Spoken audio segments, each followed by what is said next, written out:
What's going on, college football fans and fanatic family? Listen, it's your boy Coach I. We in here for another one. It's SEC Snap Count on Wednesdays. Listen, if you're new to the channel, man, welcome in. We appreciate you stopping by. That's right. We here to talk some SEC football. Week 1 is here. We had a little teaser last week, you know what I'm saying, with the Farmageddon.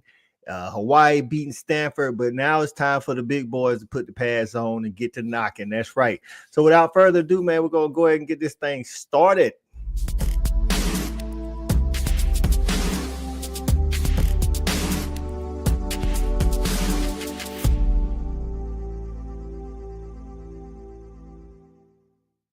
No, I got you on this one, Coach. It ain't nothing. You know what I'm saying? Yeah. The fanatic. But we keep it 100, keep it real. That's the only way we know how to be. Talking that sports talk. You know what I'm saying? Straight out of South Carolina. Upstate, A64. Yeah. The FANATTIC. The fanatic where we keep it OG. We talking sports, so I call what I see. That's right, man. It's your boy Coach Out, man. We back on the Fanatic Sports Network for the SEC Snap Count. It's Wednesdays, man. Listen, again, if you're new to the channel, man, hit that like and subscribe button, man. We talk SEC football all the time.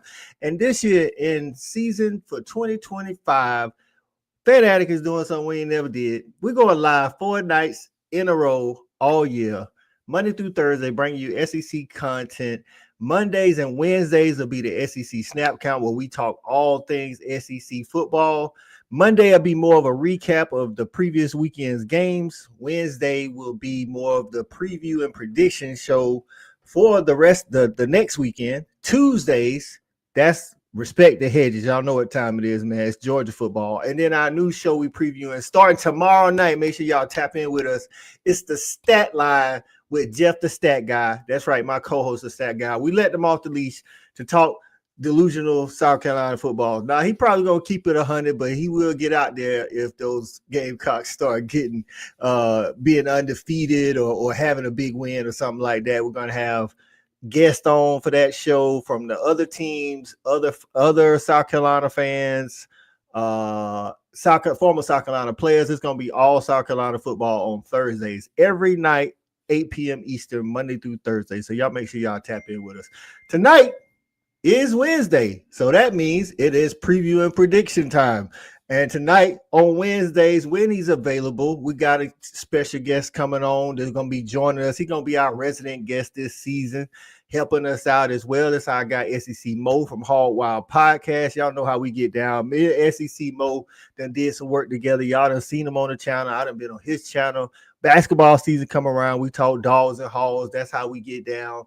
So we bringing y'all everything this year, man. So y'all make sure y'all tune in. Tell a friend to tell a friend to tell 10 more friends so we can get this thing going. All right, man, without further ado, let's get this thing started, man. Let me bring my co-host. It's my guy, Jeff, the Stat Guy. What's going on, Step? Hey, man, one day closer. Boy, I'm so happy that we play on Sunday. I get to sit back and just watch college football all day long Saturday, not a care in the world. Bro, sign me up. And then you already know tomorrow night is fixing to be live. I can't believe you finally let me off the leash. What have you done? Hey, it be like that, man. We're going to bring these South Carolina fans in, man. They've been sticking with us through the last 4 years and for our college women's basketball show that we do on South Carolina. So we're going to reward them with some Stat Guy knowledge, man. Let's go ahead and bring in our resident guest for the season. It's our guy, SEC Mo from Hog Wild Podcast. What's going on, SEC Mo? What's good? What's good with the Coach? What's good, Stat Guy? What's going on, fellas? College football is back, my guy. It is, and I'm excited about it, man. We can rub our hands together like this now. Right. That's right, man. Welcome in to the Hog Wild family, man. We're going to get to some of these people, and then we're going to get into it. Let's see what we got here. Boom. There we go. All right. Let's see who's up in the building, man. DSGB84. What's going on, my guy? Hey, that's what I'm talking about. Showing up 2 nights in a row. Saying go dogs. That's right. We're here we want to talk a little dogs tonight too. B Hull in the building. B Hull. Woo Pig Suey. That's right. drop his Absolutely. channel. So the stat guy is a part of the Fanatic. So it's gonna be right here, Behold. So you want to hear that South Carolina Gamecock talk? Come back tomorrow night, 8 p.m. Eastern time, same back channel. Little Joker in the building. Hey, I Little meant to ask Joker's you. in the building. I meant to ask you the other night, Mo. Hey, what Little Joker on one of the basketball shows with us one time? That's Man, my I guy, think you thinking about Mello. You thinking about Mello 501. Okay, but I remember Little Joker in the comments. But Shout out to hold Joker. on, Little Joker will come through though. Okay. Stevie G in the building. What's going on, Stevie G? We appreciate you getting up in here. Natty State, what's going on? We appreciate you up in here, man. Listen, Stevie G, that's right. I was wondering when it was coming. Boomer, them Sooners in the building as well, man. So what we got?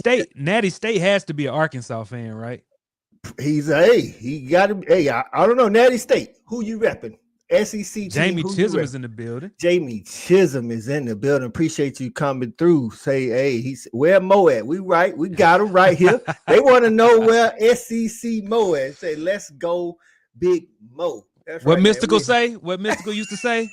The man right here. The man right here. Wait, Natty State say woo pig suey. That's I right. knew it. That's I right. knew it. We in here. All right, man. Listen, we're gonna get into it right now. And then later on, we're gonna start our prediction segment where every week we're gonna pick 5 SEC games, pick against the spread, and we gonna see who no ball. You know what I'm saying? Or who got the rabbit's foot, one or the other. You know what I'm saying? That's how we get that. Let's start out with the games that actually don't have a spread this weekend. But we're gonna talk about what we want to see out of them, and we're gonna start with my guy SEC Mo team, them Hogs. Y'all play Alabama State. Yes, we do. We know that's a tune-up game, but tell us, Mo, what you want to see from your team this weekend, because you got to start it right now. Whatever standard you want to see all weekend, you got to be able to hold that standard, even when the opponent ain't a top opponent. Yeah, I mean, this is a really good question because that's going to be the main topic of the show tonight, man, when I jump off with you guys and jump onto the Hog Wild podcast. For me, in my mind, I know that Arkansas is going to throttle these guys. You know what I mean? It's not going to be a close game. It's not going to be anything that we should break a sweat over. But what I want to see out the gate is execution. What I want to see is Taylor Green actually reading defenses and getting the ball into the hands of his playmakers, the guys that we don't know about, the Omega Blakes, the Raylan Sharps, the Cam Shanks, the Cam Browns. You know what I'm saying? The Jalen Browns, whoever we have at wide receiver, man. I want to see them run crisp routes, man. I mean, a big conversation around the wide receivers last season and the success of Isaac Tesla in the NFL was him not being able to run routes properly at Arkansas and get open. I want to see receivers get open, man. I want to see receivers catch the ball and run with it. I want to see improvement from our offensive line, man. I want to see us give Taylor Green more time to throw the ball. I also want to see Taylor Green sit in that pocket and throw the ball instead of every time he feels pressure, he's running it. Man, there are a number of things I want to see. I want to see how short up our secondary is. I want to see how our defensive line is going to be able to handle the throws of the SEC when we're so shorthanded. But the number one thing I want to see right now is offensive execution and defensive depth, man. Those are my big ones. I got it. I'm with you on all of that because, I mean, I was on your show the other night. We did talk about a little bit of those things. And while I am a Taylor Green, the one thing I want to see Taylor Green shore up is his touchdown to interception ratio. Yes. You know what I'm saying? While last year, without a good line, without good blocking, we talked about wide receivers getting separation and all that, he still was able to put, 5th best passing yard numbers up in the SEC. Yep. But 15-9, we got to do better than that, Taylor. We need that TD number to increase, and we need the INTs to decrease. And absolutely, that guy, I'm gonna kick it to you because you followed this guy because he started at South Carolina. That's Omega Blake. So shed some light on what you thought about Omega Blake when he was being recruited and the years he played at South Carolina, because I think he was there 1 or 2 years. So he was at South Carolina 2 years. Special kid out of Rock Hill, which we run the state of Rock Hill. That's kind of South Carolina's territory. Could never really break onto the field and get into the starting lineup or get meaningful playing time. but all you ever heard about him in practice was what a special talent he could be. The skill set was there, the attributes were there. He just couldn't seem to put it all together. So he transferred, had a big year, and I'm super excited to see him back in the SEC and think he could be scary good for Arkansas this year if he's finally figured it out. Well, that's it. That's some positive news right there for a weapon on the outside for Taylor Green, that Omega Blake coming into the rotation. Shout out to Angel getting in. Say what up, Mo. We appreciate you getting in. That's right. I'll see. They better be ready for 8:30 too.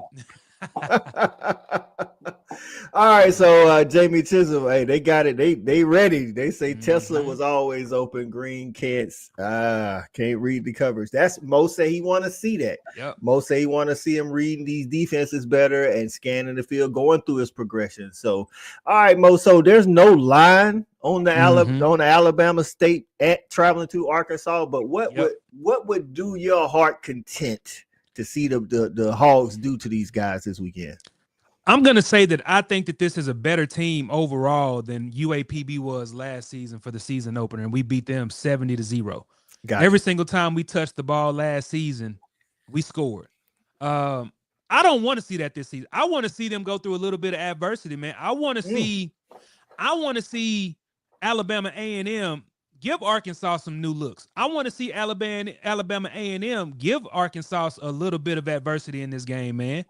I'm not saying I want them to have us down 21-0 at halftime, but I do want to see it a little close.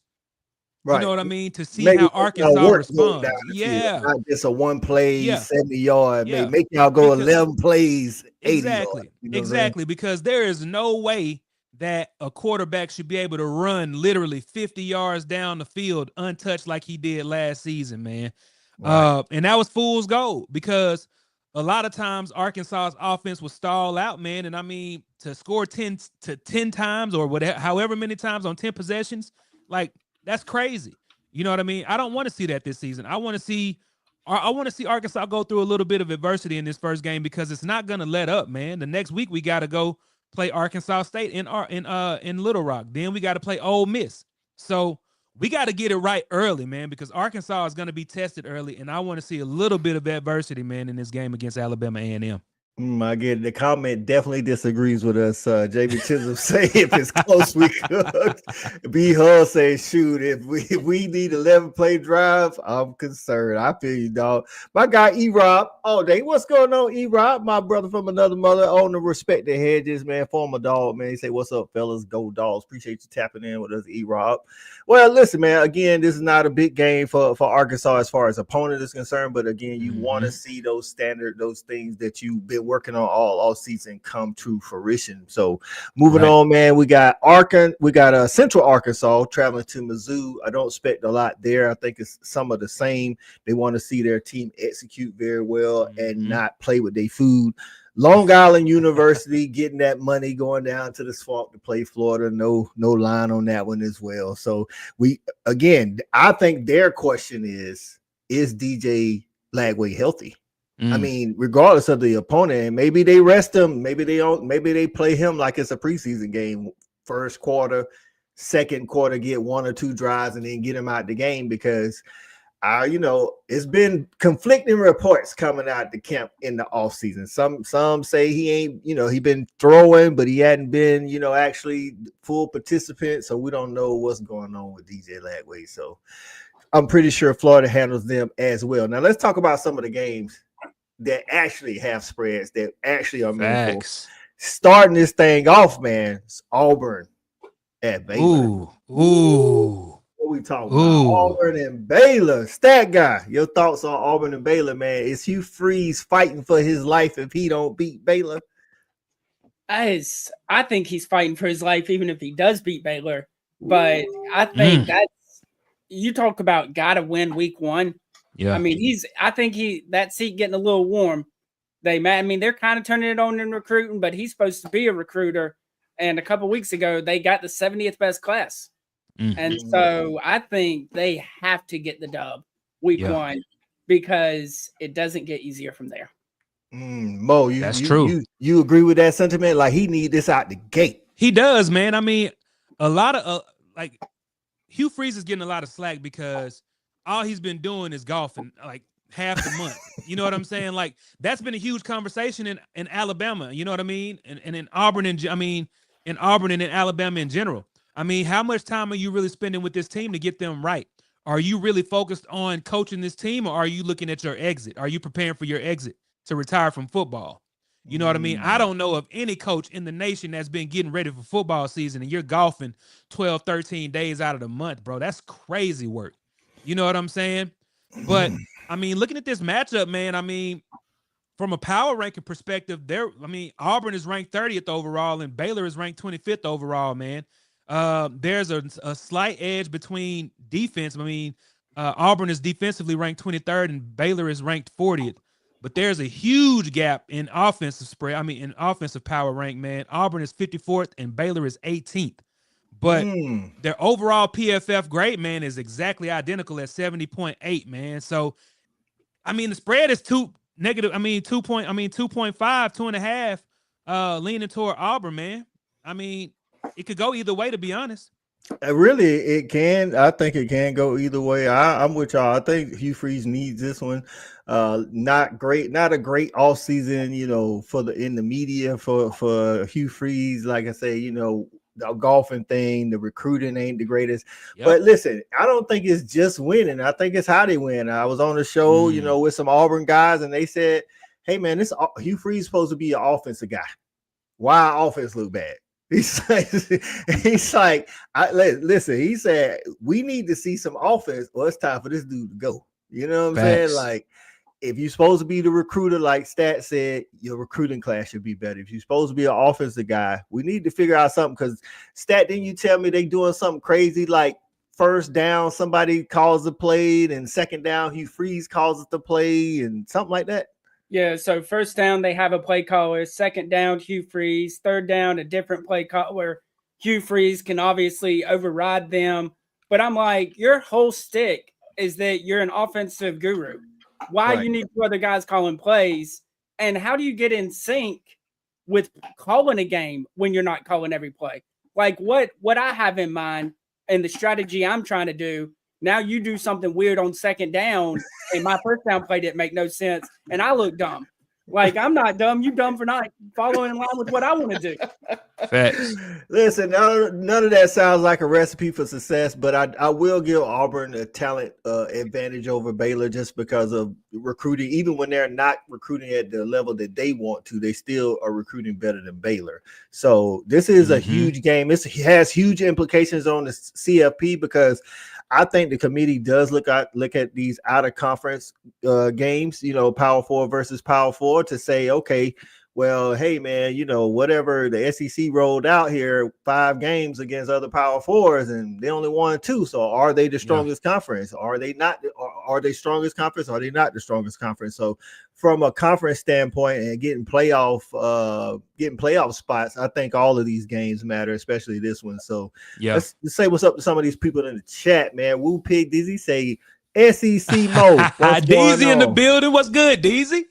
Got C Love say what's up, everybody. Appreciate y'all getting in. Let's see what you say. What we got. Okay, Jamie Chisholm say I got Baylor by 6. Ain't got no love for the SEC brethren.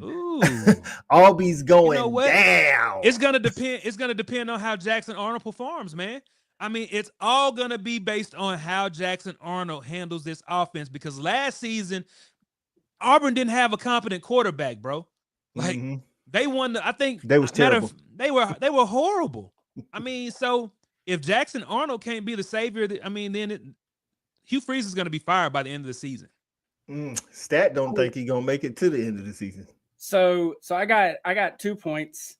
The first regarding the out of conference thing, you're talking about a team that's vying to win the Big 12 this year. Yeah. Versus a bottom feeder in the SEC.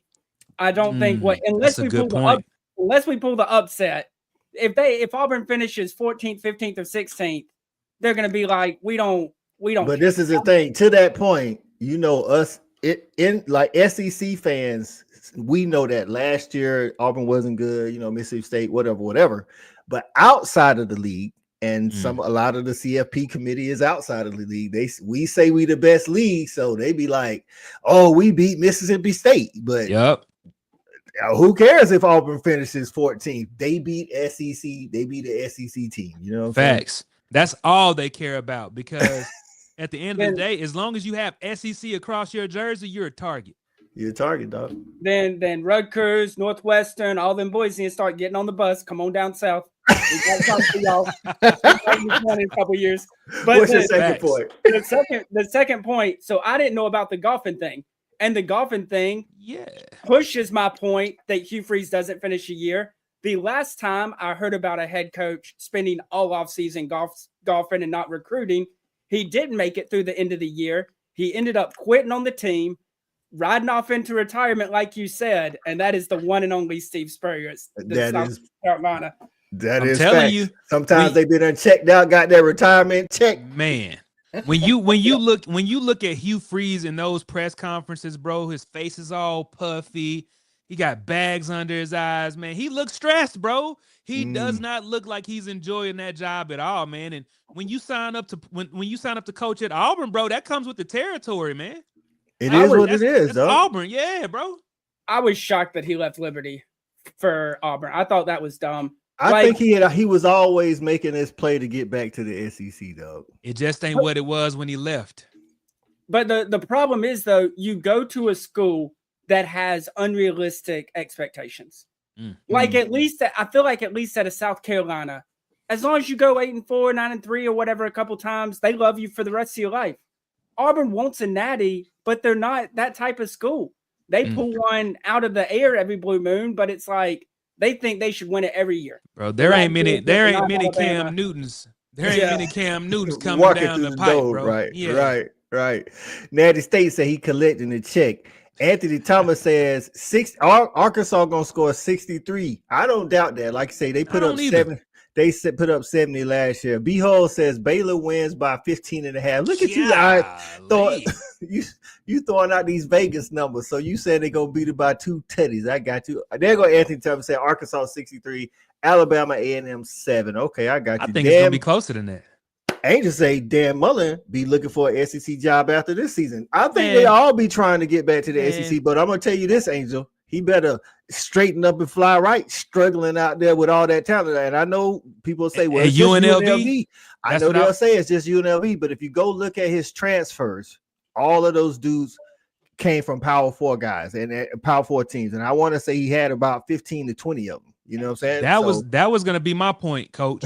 Like, you can't be out here struggling at UNLV when Barry Odom just actually upgraded to Purdue from UNLV and just played in the conference championship last season. You get what I'm saying? So, Hey, man. And can't do that. Losing at halftime to Idaho State. Come on. Facts. Come on, man. I will say this. If Auburn gets beat by 15, Hugh Freeze might not make it out of the month of September. To Baylor, bro? Might not make it out of the month of September. Yeah. Right. Behold says if Auburn wants to have a good season, it must win against Baylor to start to have an identity where they're for themselves. Yeah. So I'm with you, Behold. Good take. For sure. All right, man. Next game that's got this spread. Tennessee is 13.5 point favorites over Syracuse. Your thoughts, stat guy? Is Tennessee 2 tutties better than Syracuse? They are at that crib. Oh no, you said they're at the neutral site. They're in the bins. Right. So if it was in Knoxville, I think I take the points and don't think twice about it. Neutral site, they're replacing the SEC's leading rusher. They replaced their quarterback, who, while I wasn't high on him, won football games, and replaced him with the nation's leader in interceptions. But they have a nasty defense. Syracuse is replacing their quarterback. That's rough going up against that defense. So Vegas knows how to get you, right? Like make it 16.5. So I feel good about Syracuse getting beat by 14 and I take them. Right. But you sticking me with that 13.5 is rough, dog. Right, Yeah. and we're gonna get to them picks in a minute. Shout out to Trojan Fight, our resident Southern Cal fan, getting here tomorrow. I'm just here to let Stat Guy know who the real USC is, not in South Carolina. Hey, Trojan Fight, make sure you come back tomorrow, man, with that Stat Line, the new show we got on the Fanatic at 8 p.m. Eastern, where they talking all South Carolina Gamecocks, and they gonna tell you who they think is the real USC. Appreciate you getting in, my guy. Yeah. Mo, what you What thinking up? about? Listen, man, that 13.5, like Stat said, they put Bro. it like Vegas, they got people sitting around calculating these things all year, Yeah. dog, and they put it right there. I mean, they going by the numbers, man. And I mean, to be quite honest, I mean, I feel like Tennessee is the favorite in this game due to the fact that their defense is so strong. You know what I'm saying? I'm looking at the matchups right now, bro, and I mean, the quarterbacks don't seem to be too far apart. I mean, what's his name? Joey Aguilar. Joey Aguilar, right? Yeah, I mean, he's grading out at what 70, 71.9. And then when you look at Syracuse's quarterback, Angeli, Yep. Steve Angeli, I mean, he's not grading out far. I mean, he's grading out at an 82.3. So this may be the battle of the quarterbacks, man. I mean, I feel like if Steve Angeli can actually put together something, I feel like Syracuse is gonna give him a game, man. I really do. In a neutral site spot. I mean, you went what the Mercedes is at what, Atlanta? Yep. Bro, this is a neutral spot. This is a neutral site spot, man. Isn't Brett Bielema the coach at Syracuse? No, that's Fran Brown. Brown. I'm sorry, he's the coach at Illinois. You're right. Yeah. But another orange team, right? Correct. But I'm looking at this defensive line and these corners for Tennessee, man. I mean, these boys look nasty, bro. When you look at Jamad McCoy, that dude is at for cornerback, real. He for real. When you look at Ricky Gibson the third, then when you get to the defensive right outside linebacker Joshua Josephs, man, I mean, Syracuse is gonna have their hands full, bro. I mean, listen, man, I'm a huge Fran Brown fan. I think he, you know what I'm saying? I think he's a good coach. I think he building something at Syracuse that Syracuse hasn't had maybe since like a Donovan McNabb, you know what I'm saying, where they can win consistently like 8-9 games a year. Yeah. It's just that I know they're not playing in Neyland, but that Tennessee defense, if you like I'm going just if we just looking at what you just said from the quarterback ratings, ratings, if we go by the ratings, and that's kind of a wash. You know what I'm saying? Yeah. Last year, Syracuse had 2,000-yard receivers, so they know how to put them out there. You know what I'm saying? With the offense, we know Tennessee can throw it around the yard. Can they have a running back that can produce similar to what Dylan Sampson did last year, the SEC's leading rusher last year? Right.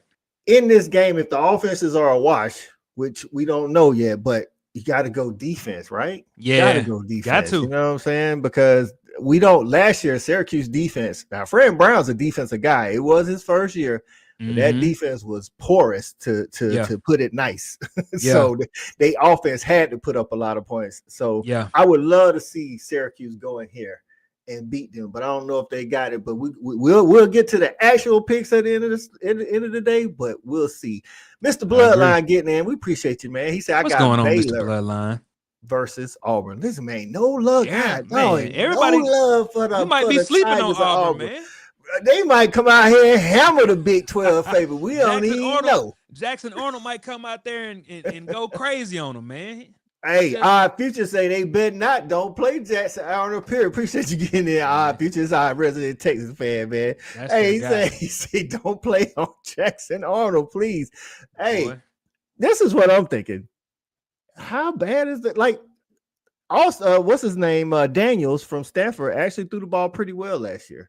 They got Deuce. Was it Deuce Knight or something like that? Deuce Knight.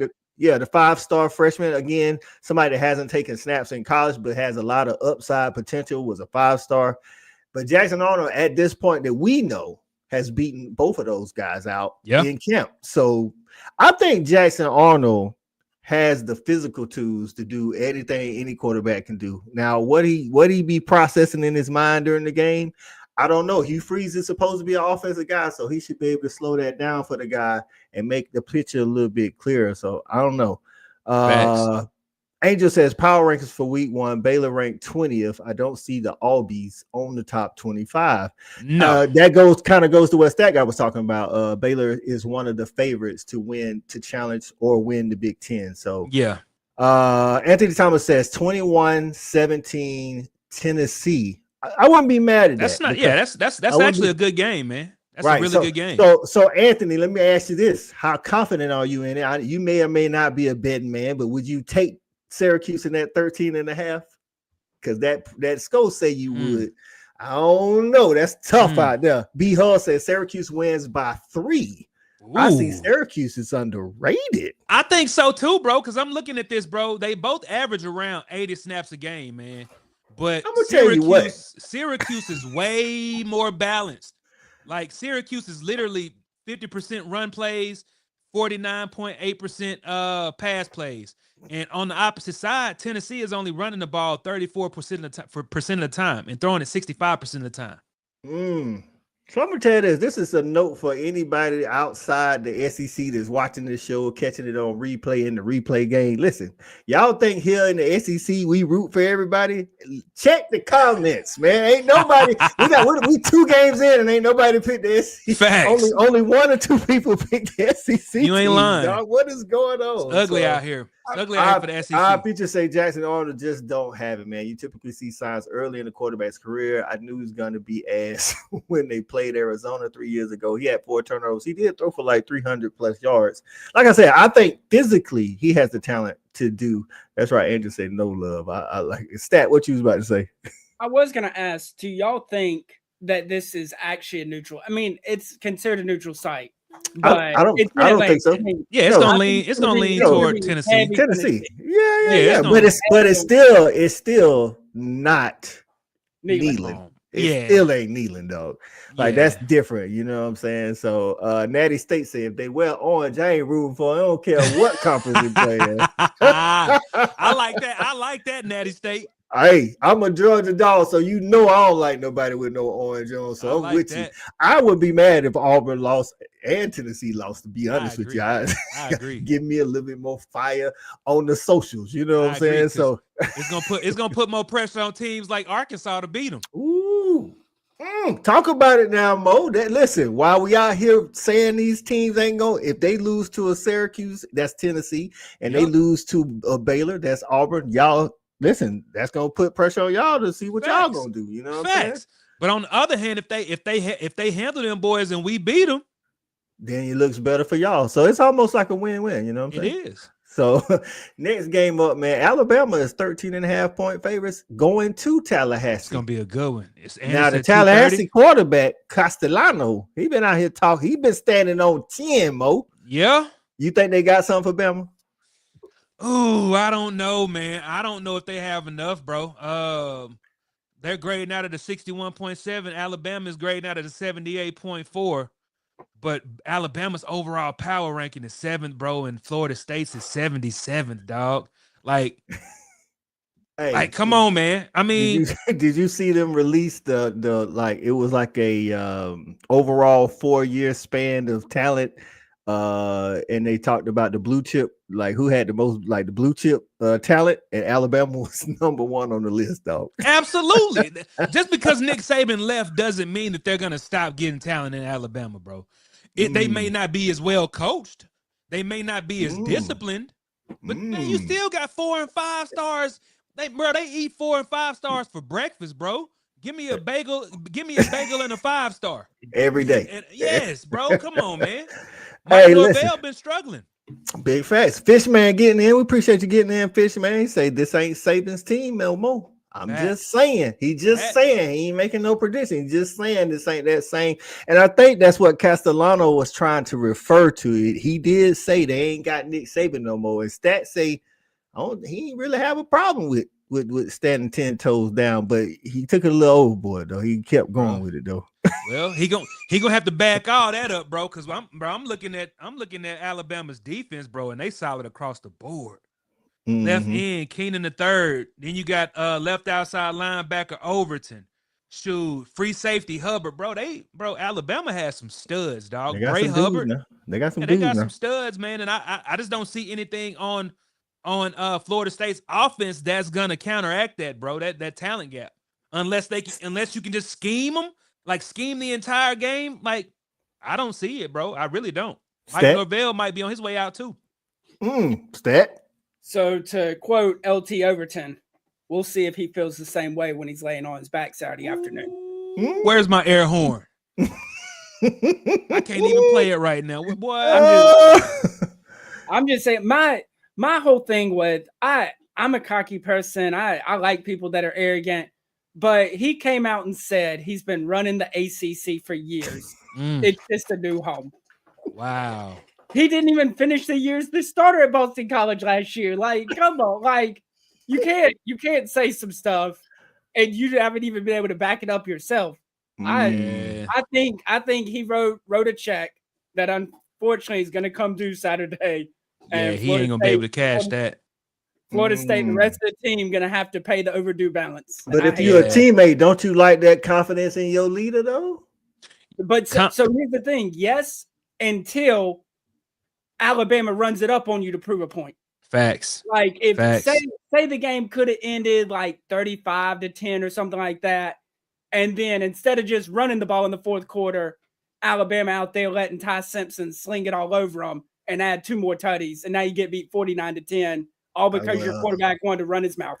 Like they said in Ain't Giving Sunday, he better bring the invisible juice. That's all I know. And that's another thing about Alabama, bro. They have perfected the art of a game managing quarterback. They don't need a quarterback to go out there and sling it across the yard. They just need you to not turn the ball over. You get what I'm saying? And move it down the field by any means necessary. You know what I'm saying? I think Alabama definitely comes out on top. 13.5 at Florida State. We'll see how that goes. I'll pick that at end. I think it's the first game of the season. If Florida State has any chance against Alabama with the talent gap that's there, it is the first game of the season. You get me? Because now we don't know what Ty Simpson gonna give us. We know that he's got a lot of talent. He was highly touted coming out, but we also know he's been in Alabama for 4 years and hasn't been able to overtake anybody for the starting job. Now he could be Mac Jones in the waiting, or he could just be not as good as we think he might be. You know what I'm saying? And right now, you got Jam Miller, who went down with an injury and probably with a broken collarbone. So their leading rusher, the guy that has all the meaningful snap experience, he's not coming back. But they do have Richard Young, who was like the number 1 running back in his class, but he hasn't, again, had a chance or hasn't shown that. They got some other young cats back there. Then I think, if I'm not mistaken, they got an injury to one of the offensive linemen. So we'll see how that goes. I think Alabama's eventually overall just too talented for Florida State. Now, DeBoer has him a pocket passer now, whereas with Jalen Milroe and DeBoer, that was kind of like square peg, round hole. But now he has a pocket passer, so we'll see what he can do. We saw what he was able to do with Michael Penix. We saw what he was able to do with all his previous stops. He hasn't lost many games, so we'll see how that comes up, man. Our future says, I think first quarter jitters will get Bama, and then Ryan Williams will break out the game and open, and then that's game. So he's saying that it may be a battle first, second quarter, and then the talent, basically Ryan Williams and others. I actually think don't get me to say his name, Bernard. I know his first name, Bernard, the wide receiver for Alabama. I think that's the key because Ryan makes a lot of splash plays and he's super talented. But Jeremy Bernard. Yeah, Jeremy was the most steady receiver. You know what I'm saying? Consistent all throughout the season. So that's the guy I'm looking for. Genesis Anderson getting in. What's going on, my guy? Appreciate you getting in tonight, man. We're just talking a little week 1 SEC football, Alabama, Florida State. And Florida State, listen, they ain't Clemson, but they out here representing the ACC, and y'all know how this down south battle goes. So this is another one where the SEC traveling outside the conference, and the whole world is watching to see if somebody can beat. And Alabama's still a big bad bully, you know what I'm saying, on the block. So it doesn't matter if it's not Nick Saban's Alabama. Guess what? If Florida State should pull off something and beat Alabama, you know how overall bad that looks for the SEC. Yeah, I agree. I agree because I personally think Mike Norvell is on his last leg at Florida State. I mean, y'all out here calling for coach's job, bud. Ever since that undefeated season, man, what have they done? They couldn't even go undefeated and make it into the playoffs, bro. That bad business, right? That's what I'm saying, bro. Like, what more do you want from me? You know what I'm saying? It's Well, out here. Pooh Bear, the plug in the building. Say Nick Saban has an office a couple of doors down from DeBoer. He's still involved. I think he's definitely involved. I think he's definitely involved with the recruiting. He's like come in. He's the closer. But as far as game plan, they couldn't be too different in their approach to the game between DeBoer and Nick Saban. So, I mean, maybe some game management stuff and stuff like that, but they couldn't be two more different guys on how they approach the game. Stat, you was about to say something? No, you good. All right. So the next one up, man, is LSU traveling to Death Valley. Or is it Death Valley? Like Brian Kelly say, they the real Death Valley. They just let Clips and borrow the name. Now you got the coach standing on 10 toes out there. You getting to the big dogs now. Listen, you get to the big dogs now. And listen, I'm telling you what, these TV people know what they're doing, dog. They say, listen, that LSU Clemson got 2 Heisman front runner candidates in Cade Klubnik and Garrett Nussmeier. Yep. They start us off with Texas, Ohio State in the beginning, and then they close us on Saturday with LSU Clemson, and we're gonna get to that Texas Ohio State here in a minute too. So Stat, hey man, your arch rivals, they don't lose much outside of losing to the Garden Black up there in Clemson. What you thinking about this game, man? Well, first, the real Death Valley is in La Baton Rouge, and let me see if I can do it like they do. Them Tigers, as they like to say, all right, Brian Kelly, are going to be traveling up the road to Memorial Stadium up there in little old Pickens County, out there in the cow pastures. So, look, man, that place is going to be electric. It is. I'm going to watch every second of that game once it kicks off. Once it kicks off, because we all know as South Carolina fans, y'all do not like the intro. Y'all know it's an 8:00 game. So let me prepare everybody. If you tune in early, right as they start, they will show Clemson getting on the bus, traveling down the road to the stadium, getting off the bus and running down the hill. They say they love to play it. It's the night game at Clemson. And if you don't like it, make sure you don't tune in until about 8:15. Yeah. They got LSU favored by 3.5. No, Clemson's favored by 4. Yeah, Clemson's favored by 4. Oh, okay. I'm sorry. Yeah. Clemson's favored by 4. Well, the at least the odds that I got today. I see it. Yeah, I was looking at the wrong thing. B-Hull say Club ain't it. B-Hull. Okay, tell me why you think Club ain't it. I'm not saying he is it.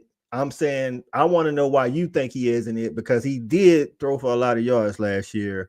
Now, granted, he didn't do that against Georgia. It was the first game of the season. He didn't do it against South Carolina, and he didn't do it against Louisville, but they did win the ACC, and he got some arm talent. So I just want to know why you think Club ain't it. So, Mo, what you think about this LSU Clemson game? The battle apparently it's the battle of who gonna get to take home the title of the real Death Valley. Bro, these are 2 evenly matched teams, man. When you look at Garrett Nussmeier, when you look at Cade Klubnik, bro, I mean, bro, both of them, I mean, they have the ability or the potential to be drafted in the first round. You know what I'm saying? This is a tone-setting game for both of these teams. Of course, you know, Clemson is more than likely going to win the ACC. Right. LSU is LSU is in the talk to win the SEC, but it's not as close as most people would think. I feel like right now I got to give it to Clemson because they're at home, and LSU is perennially like they're known to lose big games that start the season. You know what I'm saying? You can go back 2-3 years. LSU was winning that first game. When you look at that game against USC last year, they crapped the bed. But they lost the last 4 openers. Exactly. So until they prove me wrong, especially at Clemson, bro, I got to go with Clemson, dog. I think this here, like you say, both teams got offenses. We don't really know what LSU's defense is. We know they got talent. We know they brought in some guys. Clemson definitely has a stable of wide receivers that's going to occupy those DBs. They do have 2 or 3, they got out of the, when you count in corners, safeties, and nickel, they do have about 2 elite DBs on that LSU, but do they have an elite defensive front that could put pressure on Klubnik so that these DBs ain't got to cover for long? Because again, Clemson can bring them in droves. Now on the reverse side, can LSU's offensive line block Clemson's defensive line. Give Nussmeier a chance. Stats always saying it, and it is true that Nussmeier has a quick release. He processes the defense really fast. He gets it where it's going. If you need proof of that, you can watch him against an elite defensive line last year in Ole Miss, and he was having to do the same thing, putting it on the money. So I think that's gonna be the telltale thing, the trenches, because that's what the SEC is, right? It's a trench league. So it's like who can stop the run and who can run the ball, who can get pressure on the quarterback and who can protect the quarterback. That's really what it boiled down to. So Genesis say Clemson going to choke at home. That don't happen too much. I'm just gonna tell you. I'm not saying it won't happen.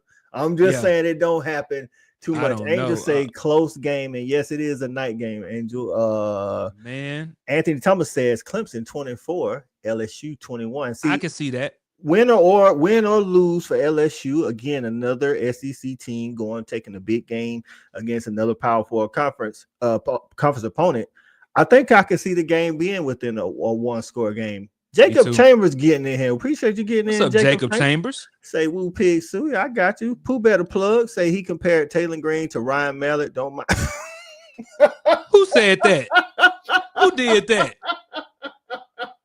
I didn't see that one, Pooh man. I missed that comment. Who compared them to Ryan? He might be talking about the guy that said club ain't no good. I got you, Pooh man. I got you. Behold to my weak conference. Listen, ACC, but listen, to Clemson's credit, even in the weak conference, they have won titles against, and then had to play the big boys in the playoffs. So, to be honest, outside of South Carolina and Georgia, these last 4 or 5 years, they kind of handle their business against, and they keep a nasty defensive line. Right.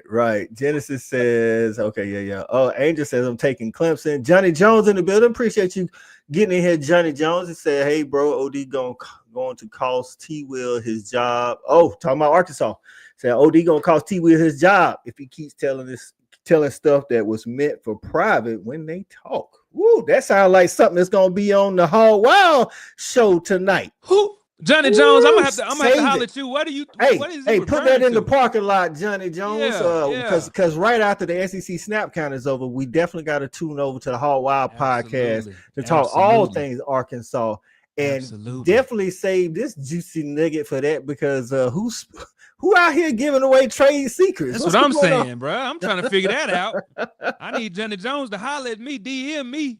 Right. Our future said year 4 for Kelly, and I still don't trust their defense. Their defense have been missing on the back of the milk carton. I'm looking at the numbers, bro. I mean, people are really not impressed with Brian Kelly, dog. He used to be one of the best coaches in the nation. What happened, Stat? What happened?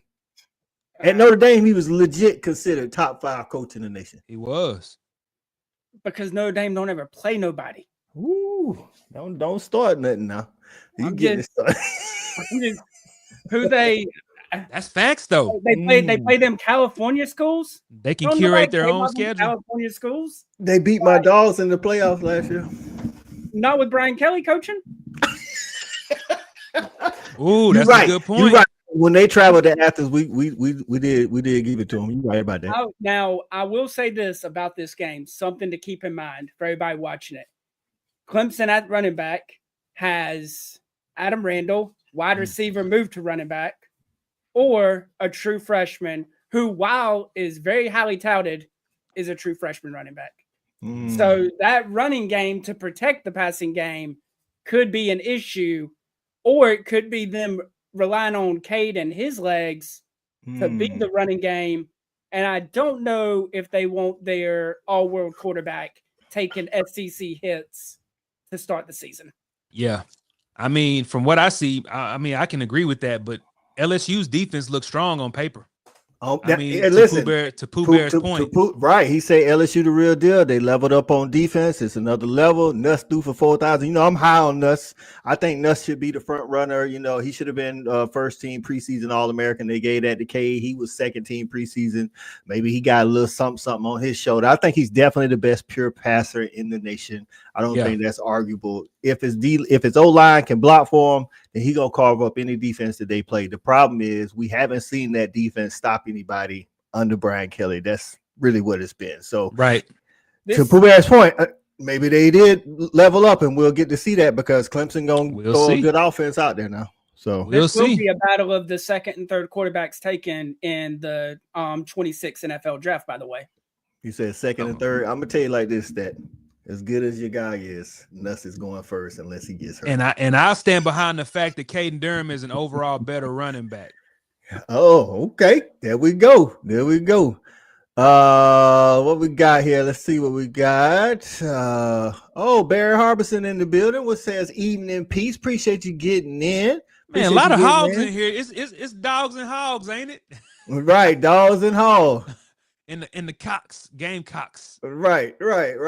Said Johnny Jones said Georgia would be good. Problem is Kirby can't keep players from quit getting arrested. He throwing shots. Right. He throwing shots, coach. Listen, they get traffic tickets and we don't like it, but at the end of the day, I can't do nothing about it. But I don't think that those arrests didn't stop us from grabbing that hardware last year, did it, Johnny Jones? I think we the SEC reigning champions, ain't we?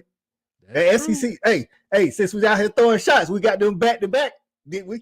Hey, that's in the last 4 years. So that's true. I don't think it's hurting. And just to be honest with you, I wanted to stop. I do, but Kirby's kicked off the last 3 guys that have gotten, arrested. They get arrested, but they don't actually go to jail. They go to jail, and then you bond them out, and then they drop the charges. But it still looks bad. The last 3 guys that did that, and 3 of them this year actually got kicked off the team. 2 guys last year. So he trying, but at the end of the day, man, these dudes in Athens and the Athens PD, it's a whole thing. Ask any Georgia fan about it. It's crazy. I was going to say you want it to stop, but it's hard to stop it when the Athens Police Department is your bigger rival than Georgia Tech. That's crazy. Right. That's facts, though. All right, man. Texas, Ohio State. Now, the thing that I looked at, it's 2.5. Ohio State is picked to win by 2.5. They're at home. It's listen, man. LSU Clemson got the quarterback battle, like 2 Heisman front runners. Who gonna come out on top? Who gonna be leading the way for the odds makers for Heisman? Texas Ohio State is 1 and 2 teams. Who gonna have the front runner to that number 1 spot when the CFP rankings come out? Because this win is huge. Stat, what you thinking? Texas and Ohio State don't bring back a lot of quote unquote production, but they got talent everywhere. They got talent everywhere. I think the 2 defenses, if I had to pick one, I probably lean Texas, but the 2 defenses are both great to elite. Great to elite defenses across all 3 levels. I think where this game makes a difference, because you have Arch making his first career start. I believe it's his first start. He may have started a game for Quinn Ewers, but he hasn't started many games. Julian saying actually making his first career start as a redshirt freshman. But I think the difference maker is them running backs for Texas. I think that's what's going to kind of give Texas that little bump or that little edge, is they got dudes in that backfield. And maybe Trevian Wisner. Maybe Ohio State does too, but I don't know about them yet. Right. And I'm with you because Wisner and Jaden Blue last year carried the load because CJ Baxter got hurt in fall camp, if I'm not mistaken. But now CJ Baxter is back alongside Wisner. So if nothing else, they got weapons, man. They got Ryan Wingo on the outside. They keep receivers. Arch Manning, can he be the Arch Manning that we all see, have heard that he's built up to be? I actually think he has the physical tools to do it. We'll see if he can go on the road into the shoe and get it done. We'll see. Connor, what's going on? Connor in the building. Say, what's good, Connor? Appreciate you getting in, my guy. So I think it's going to be really good. And I think Stat hit on it, man. I think whoever's running game, as much as hype as both of these quarterbacks had coming out of high school, because Julian's saying, if I'm not mistaken, he was like number 2 or number 1 in his class. And we know the hype around Arch.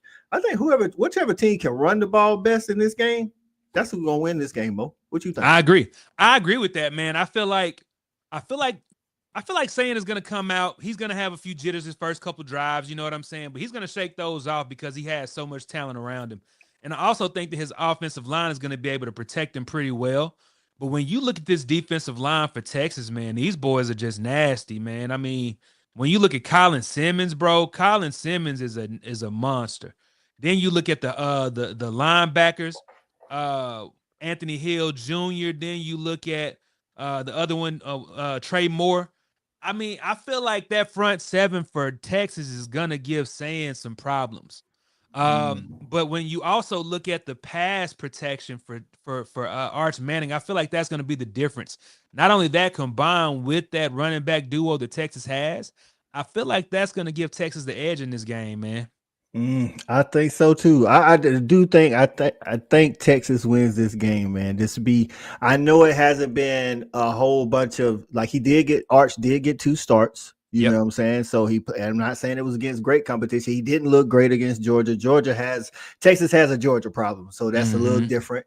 But he has thrown for almost 1,000 yards in the one season, that he got some playing time. And Julian Sands only threw like 9 passes.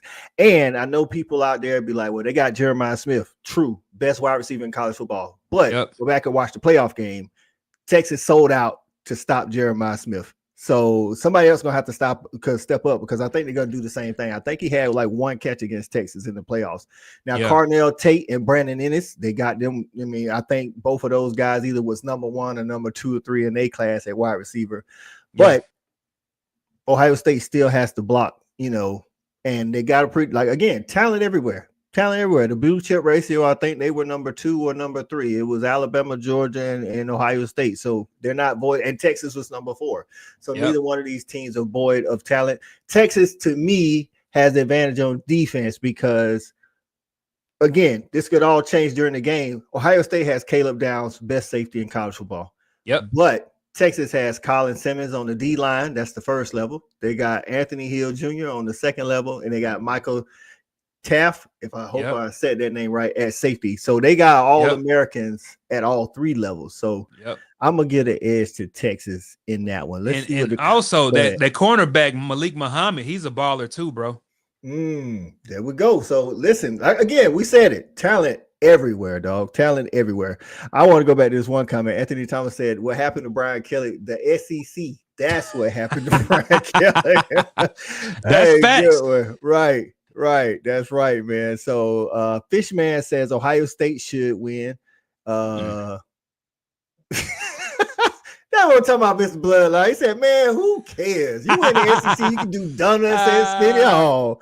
Listen, at the end of the day, people want to win. I'm not excusing anything, but I know sometimes it makes other fan bases mad when we have a rest, but we still be winning. You know what I'm saying? It's true. It is what it is. So again, trying to get a handle on it. Listen, I would tell y'all what Kirby's taking NIL money before, the rev share, and it's a little different now. But but he's kicked people off teams, he's taking NIL money. At the end of the day, how do we stop? First of all, they shouldn't be speeding, but then how we stop the the police from pulling guys over? I think we saw Travis Kelce, somebody in the NFL, he got let off with a warning. Had that dude been in Athens, whoever it was an NFL player recently that got was 20 miles over. Had he been in Athens, is it Myles Garrett? Could have been. I don't remember. All I know, if he did Athens, he'd have been arrested. So because they said Myles Garrett has a speeding problem too. But hey, it is what it is. Behold, say, give me Ohio, and I ain't buying the man in hype. He down. I think. Hey, again, notice for all you non-SEC people, read the comments. These people are not high on these teams going outside the conference and getting these dubs. Hey, I looked for the comment, Coach. I can't see it, but I'll speak to it anyway. William Oliver out here saying, but he isn't Peyton. Name me 5 guys that are. Facts. Name me 5 guys in college football that are Peyton. Because there's not. Eli ain't Peyton, but he got more Super Bowls. Right. Hey, that's Anthony says Texas 17, Ohio State 14. He's calling for a defensive game. But I'm gonna tell you something, man. The thing that Arch Manning has that his uncles don't is the ability to run the ball when he athleticism. Has to. Yes. Athleticism. I think Arch is going to shut some people up, bro. When you got that much talent around you, bro. There was William Mob. He was the next one after that. William Mob said Arch is gonna fail or gonna fall. I can't see Man, if that's okay. I don't Okay. know. I don't know. We'll see. We'll see. Didn't Georgia lose to a non-coach Saban team? They did. We got an Alabama problem. And when we lost to the non-coach Saban team, we wasn't elite at any level of offense. We wasn't elite at any level of defense. But Johnny Jones, I got one question for you. Who won the SEC last year? Ooh. Ooh, that'll shut him down. Oh, okay. William Marlowe, appreciate you getting there, man. He said go Hawks. Last game on the slate tonight before we make our official picks. Stat guy. It's them Gamecocks taking on Virginia Tech. The best Hokies. for last. I'm gonna say you for last. Stat. SEC Mo. What you think? What's up? Man? These Gamecocks Man. gonna represent for the conference, or they gonna let think- the cousin gonna let us down. I think so. I mean, even though Virginia Tech is graded higher than y'all, I believe Lenore Sellers is going to be the deciding factor, man. Not only that, man, y'all got this kid Bell coming back at the defensive end spot. Ben Bell. No, I'm sorry, not Ben Bell. That was for here he is, Stewart. That's who I was talking about. I was looking at the wrong one. Dylan Stewart. Y'all got Dylan Stewart coming back at the defensive end spot, bro. He is a monster. Then y'all got some pretty good players at the cornerback spot, man. Brandon CC. Then you got who else you got back here? DQ Smith. I'm naming some names you should be familiar with, stat guy. But I feel like Lenore Sellers is gonna be the deciding factor in this game, man, and I feel like he's gonna have a ball. So my thoughts on the game is South Carolina wins. Yep. They got that got cleared by the NCAA on Tuesday, if I'm not mistaken. Early yesterday. Monday. And having a good running back definitely helps your offense. I don't know if he's going to be Rocker Sanders, but I think he's going to be good. And we already know what kind of playmaker Lenoris is. They got more depth on wide receiver than they had last year. The question is, can they replace the losses that they had on the defense? You lost 3 defensive linemen, one of which was the SEC Defensive Player of the Year, and Kyle Kennard had 11 sacks, brought those 11 sacks from Georgia Tech and did the same thing in the SEC. And then they lost 3 linebackers. You lost an all SEC, should have been first rounder safety, but he went like second pick in the second round, and my boy Nick Imawari. Again, South Carolina always has good DBs. Can they replace all of that production on defense and be the same is the question. Now, Virginia Tech isn't a juggernaut on offense, but I do think Kyron Drones' legs can help them get out of, sticky situations. Yeah. I don't think the question is whether South Carolina is going to win. It's like, when do they instill their, dominance over Virginia Tech? Does it take 4 quarters, or do they get out early on them and just hold the lead like they did, Oklahoma last year? That's a good question. What you think? I think there's a lot to see. How much has the offensive line improved? I said it going into last year, our offensive line would be improved from the year before. They gave up 37 sacks last year. That's improved from 51 the year before. It's bad. I mean, it's still not good, but it's an improvement. So I think they take another step forward. The big thing this year is going to be, we need production from true freshmen at the wide receiver spot. And then we have a bunch of unknowns in the front 7. We replaced both of our starting linebackers. We replaced the 3 main pieces we used at defensive tackle, and then we replaced one of the edges. Now, it does help that you have a guy that everybody will probably try to double team this year.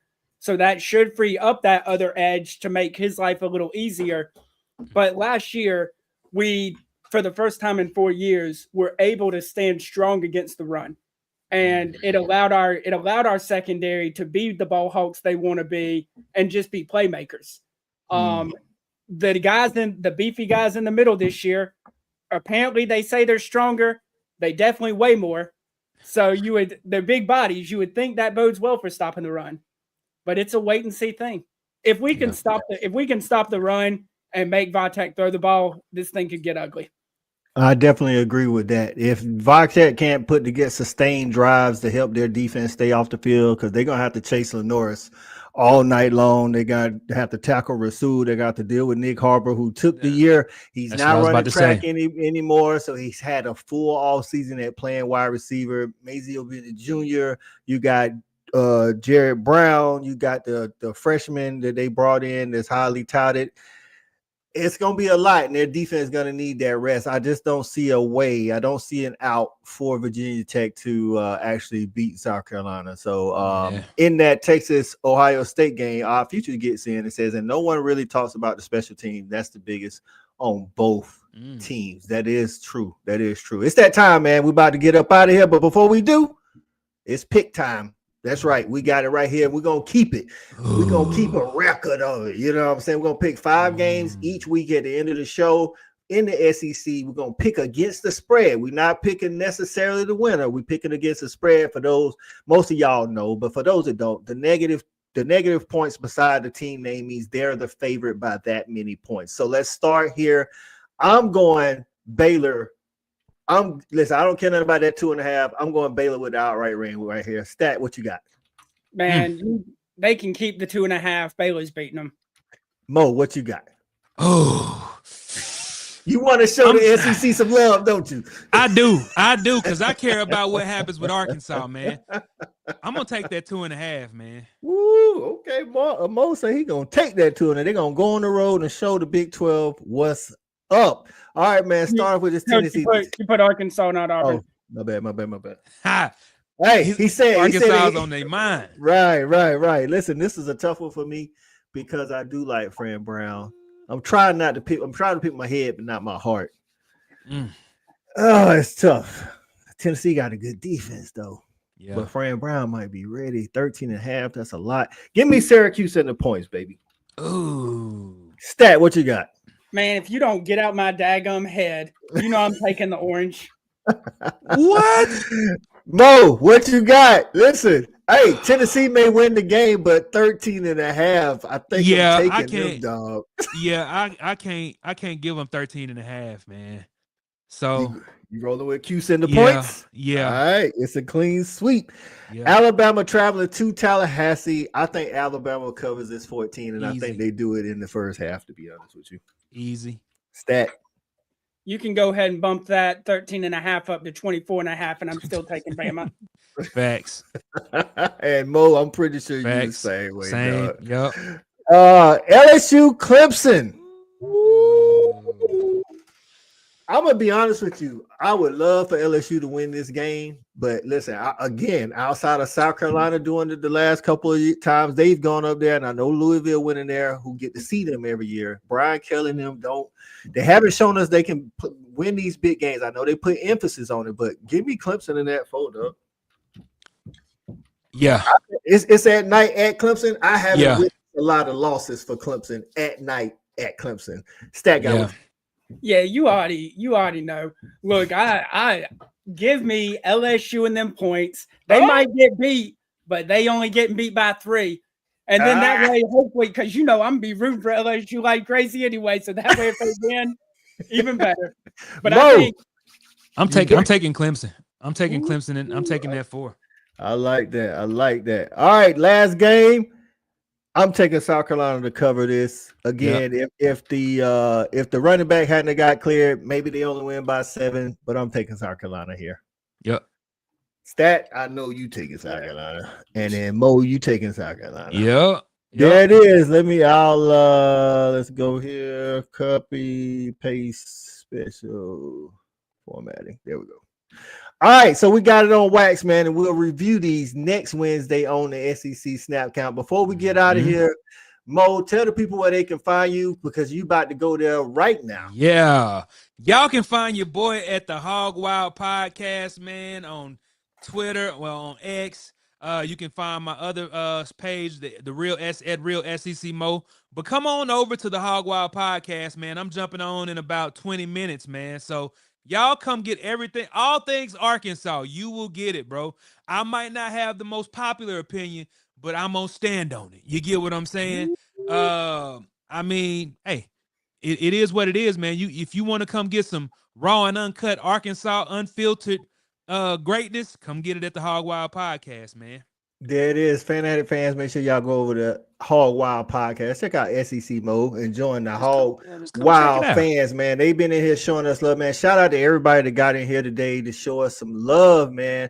And make sure you come back every Wednesday, 8 p.m. Eastern time, the SEC Snap Guy for the weekly previews and picks. And of course, with me, Coach I, Stat Guy, and SEC Mo, man. And then on Mondays in the Fan Addict, man, make sure you come 8 p.m. We give our honest opinion of what went down the weekend before. And if you just want to watch some Georgia or SC or South Carolina content, then on Tuesdays, Respect the Hedges at 8 p.m. Tomorrow, get with my guy.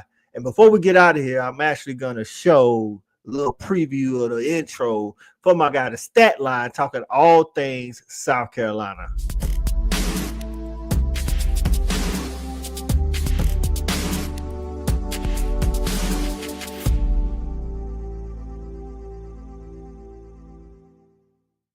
No, I got you on this one, Coach. It ain't nothing. You know what I'm saying? Yeah. And he's not had a pass. Look at this, 4th down. He's not had a snap. Here comes that pressure. Lofts it up, looking for Kelly. Touchdown! Can you believe it?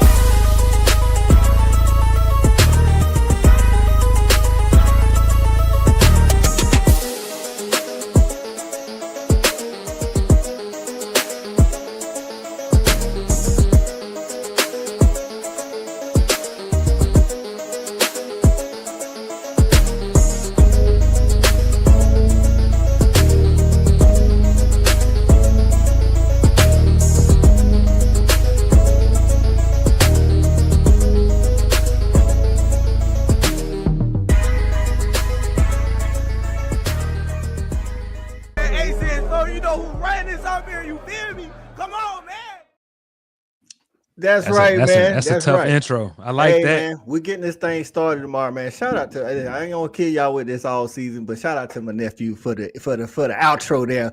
A6 you know who run this. You feel me? You know what I'm saying? So, hey, man, we appreciate y'all again, man. Make sure y'all get over to Hog Wild Podcast in about 20 minutes, 9:30 Eastern Time, 8:30 Central Time. Facts. Hey, keeping it a book, because our guy Johnny Jones had some juicy juice. Man, I don't know what I'm trying to figure out how my chat bot got in here.